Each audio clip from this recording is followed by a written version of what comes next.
kingdom come, thy will be done on earth as it is in heaven.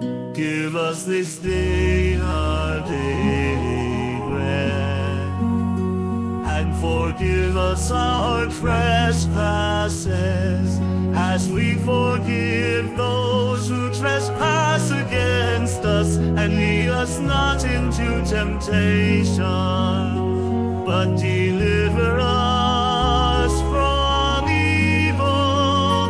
Amen.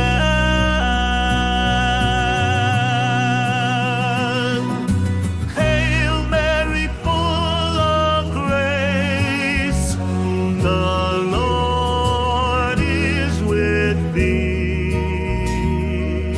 Blessed art thou among women, and blessed is the fruit of thy womb, Jesus. Holy Mary, Mother of God, pray for us sinners, now and at the hour of our death.